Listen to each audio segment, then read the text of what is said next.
दोस्तों, आचार्य चाणक्य का संपूर्ण जीवन कूटनीति, युद्ध नीति और राष्ट्र की रक्षा नीति से भरा हुआ था।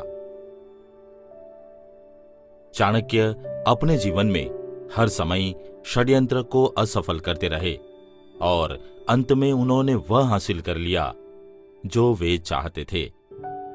चाणक्य के युद्ध और सैन्य नीति बहुत प्रचलित है। इस संदर्भ में चाणक्य की नीति आज भी प्रासंगिक मानी जा रही है। चाणक्य ने राजा, राज्य, प्रजा, अर्थ, युद्ध नीति, कूटनीति और विदेश नीति पर बहुत कुछ लिखा है।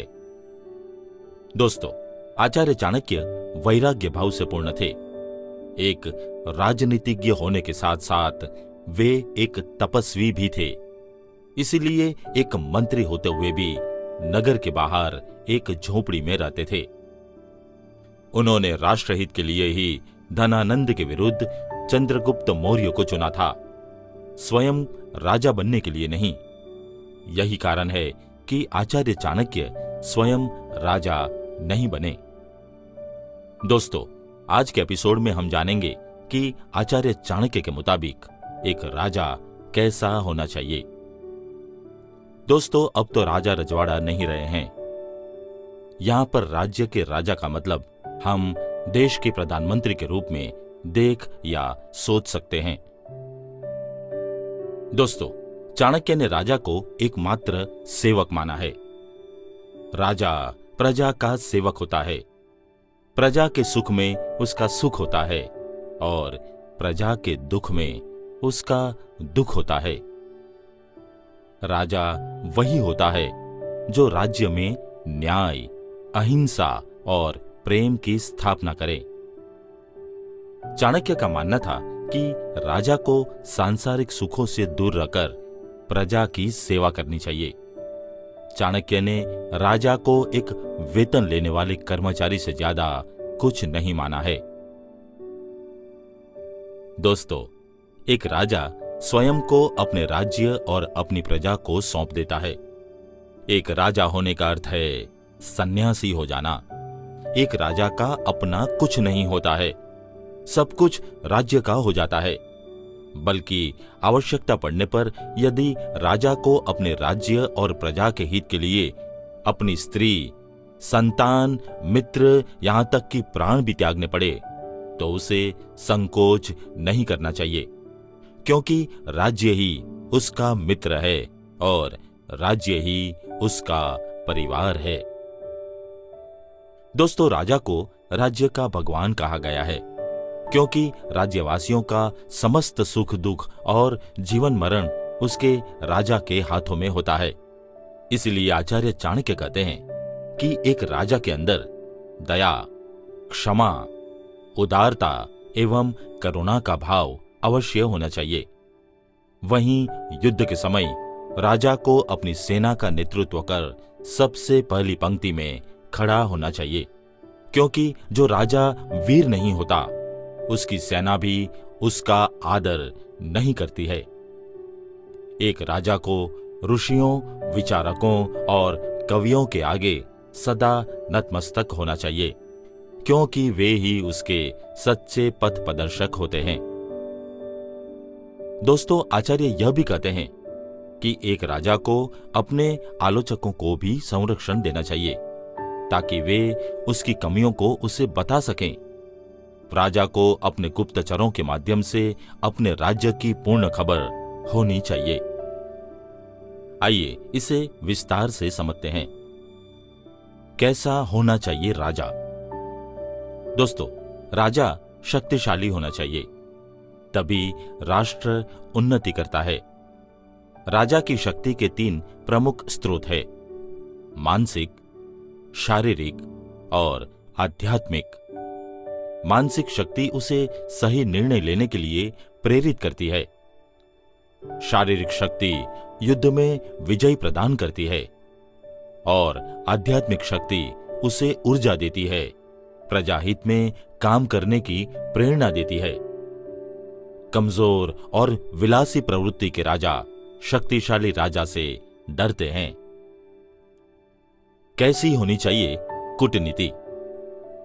दोस्तों, कूटनीति के 4 प्रमुख अस्त्र है जिसका प्रयोग राजा को समय और परिस्थितियों को ध्यान में रखकर करना चाहिए। ये है साम, दाम, दंड और भेद।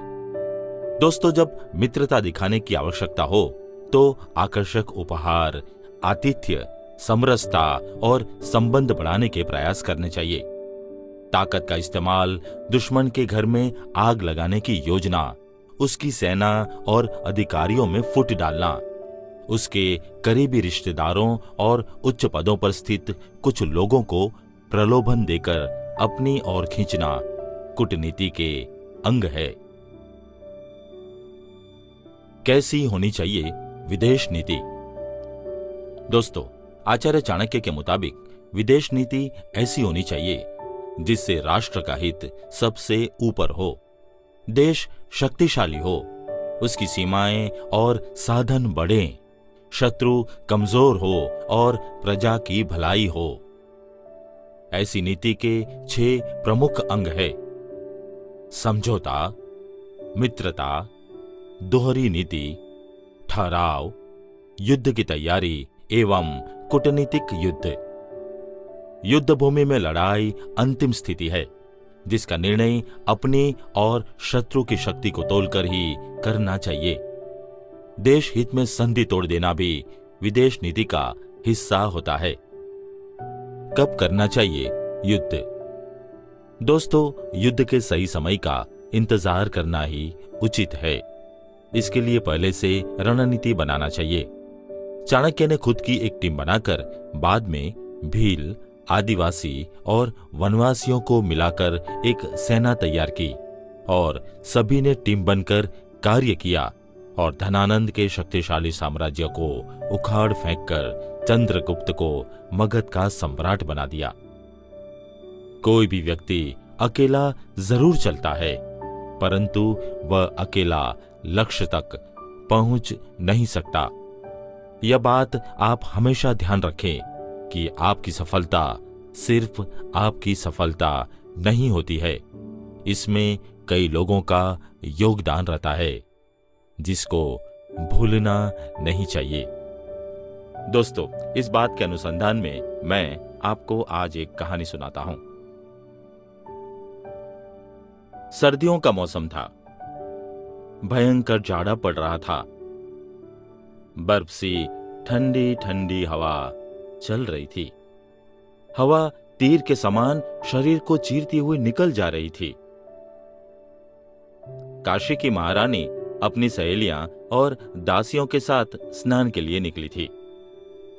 नदी का पानी दर्पण की तरह साफ था और शांत गति से बह रहा था।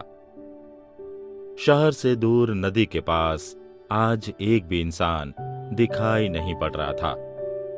पास ही गरीबों की घास फूस की झोपड़ियां थी। राजा की आज्ञा थी कि महारानी स्नान करने पधार रही है, इसीलिए सभी झोपड़ीवासी झोपड़ियां खाली करके कहीं चले जाए। महारानी स्नान करके आ जाए तो लौट आए, इसीलिए झोपड़ियां सुनसान पड़ी थी।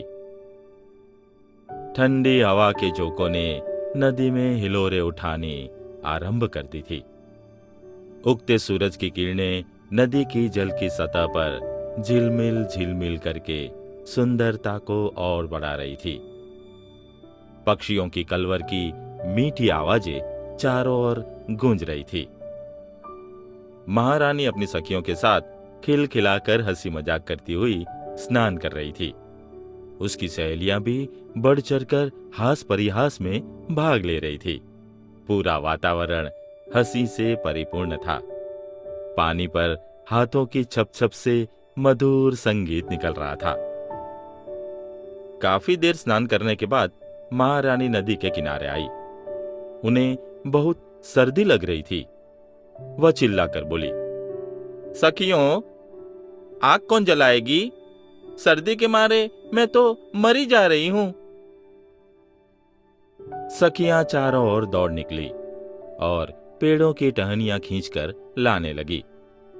रानी से सब्र हो नहीं रहा था। उन्होंने चिल्लाकर कहा, अरे सखियों, देखो, वह सामने घास की झोपड़ियां खड़ी है। इन्हीं में से एक को दिया सलाई लगा दो। इनकी गर्मी से ही मैं ताप लूंगी। मालती नाम की एक दासी यह सुनकर परेशान हो गई। वह करुण भाव से विनती करते हुए बोली, रानी जी, भला ऐसा भी मजाक किया जाता है? इन झोपड़ियों में साधु सन्यासी रहते होंगे, गरीब परदेशी रहते होंगे। क्या उन लोगों के इन नन्हे घरौंदों को भी आप जला देना चाहती है? ओहो, बड़ी आई दया दिखाने वाली। दासियों, यहां से इसे निकाल भगाओ और जल्दी से इन झोपड़ियों में आग लगाओ। मेरा ठंड के मारे बुरा हाल है। रानी के आदेश पर दासियों ने झोपड़ियों में आग लगा दी। सूखी घास फूस मिलने के कारण आग की लपटें आकाश से बातें करने लगी। लपटों को ऊंचा उठता देखकर महारानी और उनकी दासियां प्रसन्न हो उठी। पक्षियों का कलरव बंद हो गया। वृक्षों पर कौवों के झुंड कांव कांव करने लगे। तेज हवा के कारण आग एक झोपड़ी से दूसरी झोपड़ी तक जा पहुंची। देखते ही देखते सभी झोपड़ियां जलकर खाक हो गई। रानी ने आग में शरीर को तपाकर अपनी सर्दी दूर कर दी। अपनी रेशमी ओढ़नी के पल्ले को लहराती और आनंद मनाती हुई वह अपनी सखियां और सेविकाओं के साथ राजभवन लौट आई। राजा अपनी न्याय की गद्दी पर आसीन थे। रानी ने अपनी सर्दी को भगाने के लिए जिन झोपड़ियों को जलाकर राहत पाई थी, उन बेघर लोगों ने राज्यसभा में जाकर गुहार लगाई। राजा ने गुहार सुनी। उनका मन अन्याय को सुनकर आहत हो उठा। वह गुस्से में तमतमा उठे और राजमहल पहुंचे। रानी जी के पास जाकर वह बोले, रानी, आपने गरीब जनता के घर जलाकर भस्म कर दिए। यह अधिकार आपको किसने दिया? क्या आप राजधर्म नहीं जानती? यह सुनकर रानी रुठकर बोली, उन गंदी झोपड़ियों को आप किस हिसाब से घर कहते हैं? इन 25 झोपड़ियों का मूल्य ही क्या है? आपके और मेरे एक पल के मनोरंजन में ही इतना धन तो खर्च हो जाता है राजा जी। राजा की आंखों में क्रोध की ज्वाला भभक उठी। उनका मन उन गरीबों के दुख के विषय में सोचकर बेचैन हो उठा। वह रानी से कहने लगे, जब तक आप इस राजमहल में रह रही है, तब तक आप नहीं समझ सकती कि गरीबों की झोपड़ियां जल जाने पर क्या होता है। चलो, आज हम आपको ये बात समझा देते हैं। राजा ने एक दासी को बुलाकर आदेश दिया, रानी के सारे जेवर और रेशमी वस्त्र उतार लें। रानी को किसी भिखारन के वस्त्र पहनाए जाए। दासी ने राजा की आज्ञा का पालन किया। राजा रानी का हाथ पकड़कर राजमार्ग पर ले गए। लोगों की भीड़ के बीच जाकर राजा ने कहा, काशी की घमंडी महारानी, अब तुम नगर के द्वार द्वार पर भिक्षा मांगते हुए भटकती फिरो। जब तक आप अपने द्वारा जलाई गई झोपड़ियां स्वयं की मेहनत से तैयार नहीं कर देती, तब तक घर मत लौटना। मैं तुम्हें 1 वर्ष का समय देता हूं। 1 वर्ष बीत जाने पर भरी सभा में आकर हमें बताना कि गरीब व्यक्तियों की कितनी हानि हुई थी। इतना कहकर राजा अपनी रानी को झोपड़ियों के पास छोड़कर महल आ गए। राजा अपनी रानी की इस दशा और उसके दुख से व्याकुल थे, किंतु वह अन्याय नहीं होने दे सकते थे। रानी भिखारन के वेश में राजमार्ग पर चल पड़ी। राजा की आंखों में आंसू छलक उठे। ये था काशी नरेश का न्याय।